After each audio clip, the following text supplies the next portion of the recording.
Hello there, Love-Hate Triangle. It is time for my top 10 films of 2012. I have dressed up for the occasion, although I am still wearing sweatpants and slippers that I got as a Christmas present, so I'm not really as formal as I might look. Two things I need to clarify first. This is not a list of the greatest and most important films of 2012. If that was the case, this list would look very different. I have chosen the films that I enjoyed the most this year, not the ones that's gonna have the biggest impact on film history or whatever. And secondly, there is a ton of films that I haven't even seen yet, either because I didn't have the time or the money, and it's important to remember that most films haven't even come out in Denmark yet. I'm talking Django Unchained, Zero Dark 30, and Once Upon a Time in Anatolia, just to mention a few. I have a feeling that if I had seen these films, they probably would appear on my list simply because it seems like every other film fan is including them as the best of 2012. Maybe this might just mean that my list is more interesting and less conventional. What I'm hoping is that it'll introduce you to some great films that other lists fail to mention. Okay, let's start this list off at number 10 with an Indonesian action film called The Raid. If you've seen the trailer for this film, you will pretty much know what it's about. There's nothing more to it than that. Please don't try and read anything into it because it is simply just a great,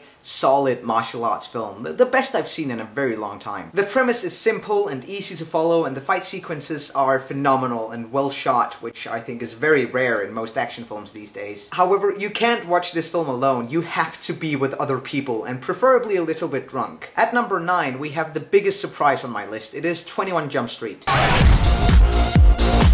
Why do you always jump across the car like that? When you look at the poster for this film, you get the idea that it's just another dumb and unoriginal action comedy trying to make money off of Channing Tatum's good looks, but what you get is so much more. I didn't expect this at all, but it turns out that it's actually an incredibly smart parody on the genre, whatever. It deconstructs the cliches while still paying tribute to the show that it's based on, as well as the films that it's mocking. Most importantly though, it's just fucking funny. Channing Tatum has great comic timing, Jonah Hill is funny as always, and the cameo by Johnny Depp is probably the best cameo I've seen all year. Coming in at number 8 is a film called Keep Smiling. It is a comedy drama from Georgia, and it's actually the first film I've seen from this country, but if this is their standard of filmmaking, then I will definitely have to search out more Georgian films, because this was mind-blowing. It sounds like a cliche to say this, but it truly is a film made by women and about women. It's like watching a feminist manifesto about the Georgian women of the 21st century. And it has the most catchy theme songs in the history of ever. Baby, keep smiling. You know the sun is shining. The next film on my list is Moonrise Kingdom. I'll be out back.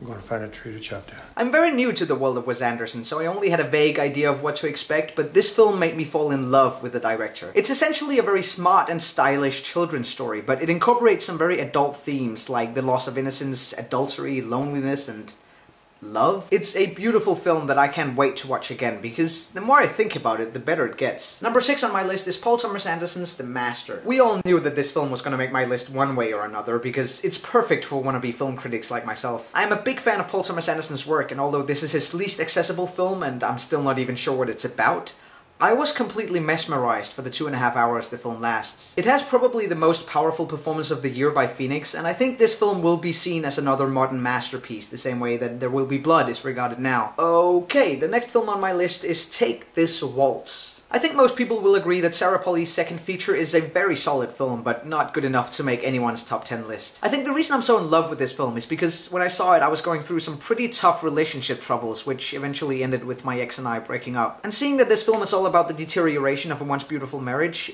it hit me hard.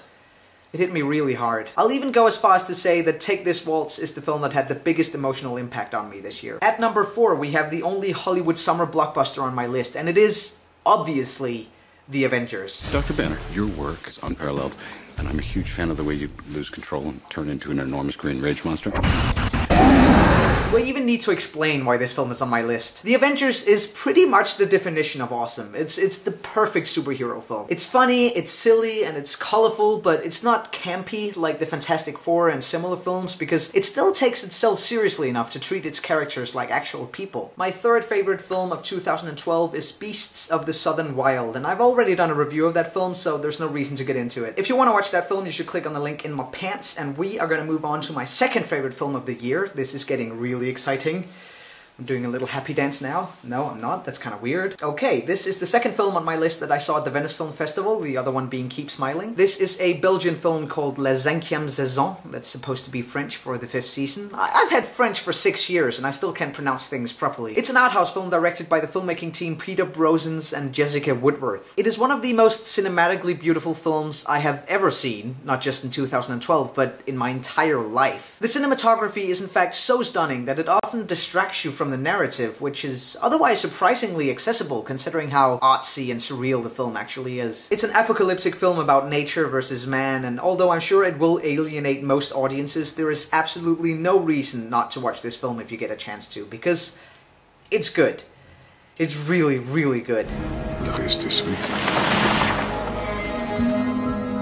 And finally, my top film of 2012 is Cabin in the Woods! Hey! Who knew? This is by no means a perfect film, it's far from being a masterpiece, but it is the film that I enjoyed the most this year. This isn't right. We should split up. Yeah, good idea. Really? I'll probably get an ass kicking in the comments for saying this, but I have to be honest with myself. Yes, it is another genre film, and yes, it is obnoxiously meta, but it is fucking funny and really clever and really original and just 100% enjoyable. To me, it's already a cult classic that I will try to show to everyone I know. I mean, everyone. If you haven't seen this film yet, just come over and we'll have a Josh Whedon movie night, because this is gold. And that pretty much concludes my list of favorite films of 2012. Hey.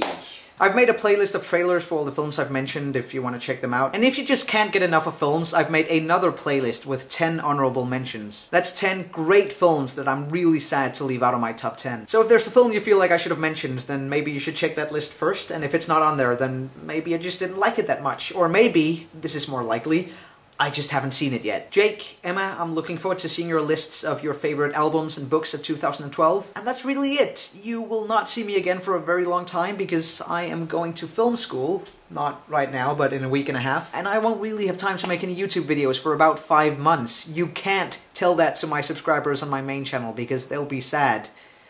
Actually, they'll probably not even care. I hope you all had a great Christmas and that you will be celebrating New Year's Eve with style. Goodbye. I'm gonna take this off now.